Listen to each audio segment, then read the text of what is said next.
Hi guys, this is Prafullo from Miracle Jess YouTube channel. I welcome you to this video lecture. In this video lecture, I am going to discuss you 5 important concepts that are very popular nowadays.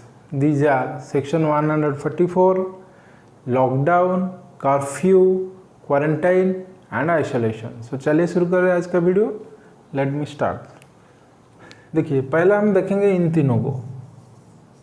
Section 144, Lockdown and curfew on the basis of when, who, why and what. When these three prohibitive orders are issued, who has power to issue these orders, why these orders are issued and what are the aim and objective for issue of this order. जब कभी भी किसी area का situation out of control होता है due to riot or internal agitation or there is danger in human life, public peace or public health, इन तीनों order issue होती है.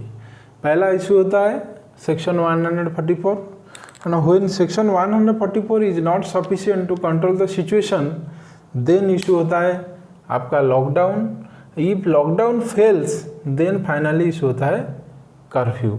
the main motive of this 3 is to restrict the movement of people. Section 144 क्या है? देखिए ये section 144 ये CrPC का एक सेक्शन है. कोड ऑफ सीआरपीसी का मतलब कोड ऑफ क्रिमिनल प्रोसीजर. ये सीआरपीसी का एक सेक्शन है. This section of CrPC provides a power to district magistrate और सब डिविजनल मजिस्ट्रेट और तहसीलदार और additional tehsildar on behalf of state government to issue an order that prohibits the unlawful assembly or arms.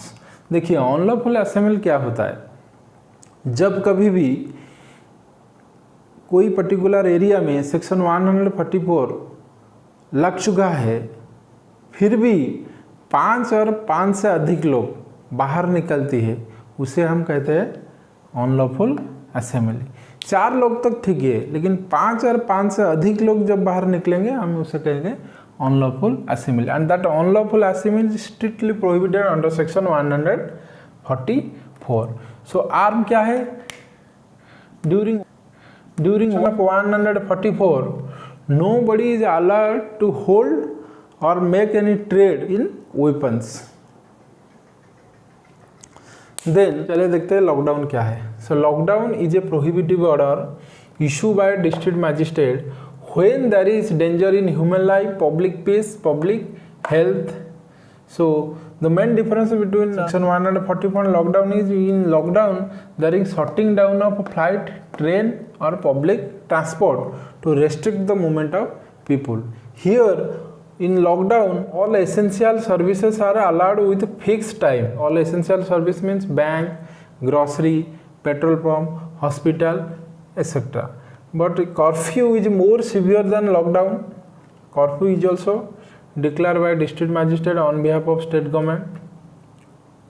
The main motive of a curfew is strict measure to keep people inside. During curfew many essential services are prohibited. तीनों में एक common thing है when section 144 lockdown और curfew are in force state government has power to block internet. देखते हैं quarantine और isolation में क्या डिफरेंस है. देखिए क्वारंटाइन का मतलब separation of one from others and isolation का मतलब भी सेम है, separation from others. The basic difference between two is that in isolation one is already affected with a particular disease. Suppose let me it corona. Suppose a person is affected with corona. So when he is affected with corona he remain isolated from others. But एक आदमी जब किसी corona patient मिलकर आया है लेकिन इसे corona नहीं हुआ है, कोरोना हो सकता है फ्यूचर में, तो वो क्वारंटाइन में रहेगा. This is the basic difference between two. यहाँ पर कोरोना फिक्स है, यहाँ पर कोरोना हो सकता है क्योंकि ये कोरोना पेशेंट के मिलकर आया है. तो चलिए देखते हैं ये चारों सेक्शन क्या है.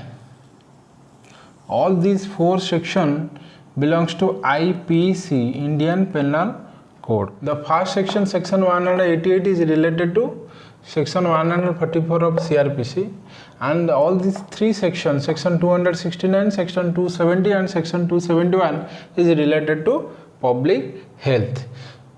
पहले देखते हैं सेक्शन 188 क्या है। देखिए, जब कभी भी कोई एरिया में 144 लागू हो चुका है फिर भी देयर इज अनलॉफुल असेंबली होता है, तब पुलिस ने अंडर सेक्शन 188 तरह लीगल एक्शन ले सकते हैं इन लोगों के अगेंस्ट में। So penalty here in this case the penalty is 6 month jail और फाइन और बोथ। चलिए देखते हैं section 269 and 270। Both this two section are related to public health. Section 269 यह कहता है सपोज किसी को कोरोना हो गया है लेकिन वो नेग्लिजेंटली लापरवाही होकर यहाँ वहाँ घूम रहा है ताकि अदर को भी कोरोना हो सके। सो इसीलिए in that case he is booked under 269। The penalty is 6 month jail और फाइन और बोथ हो सकता है। देन 270, ये सेक्शन 270 ये 269 का बड़ा भाई है। यहाँ पर क्या है, सपोज किसी को कोरोना हुआ है लेकिन वो जानबूझकर इंटेंशनली दैट इज मालिग्नेंटली यहाँ वहाँ घूम रहा है ताकि अदर को कोरोना हो जाए। In that case he is booked under 270 and here the penal provision is 2 years jail और फाइन और बोथ हो सकता है। Then section 271, this section relate to violation of quarantine rule. Suppose किसी को कहा गया है कि आप क्वारंटाइन में रहिए लेकिन वो क्वारंटाइन छोड़कर भाग गया है। In that case he is booked under section 271। Here penalty is 6 month jail और फाइन और बोथ। लॉकडाउन शॉटडाउन चल रहा है, बाहर मत घूमिए, बाहर जाएंगे तो आपका हालत ऐसा होगा। देखिए, so that's it for now. फिर मिलेंगे और एक वीडियो के साथ।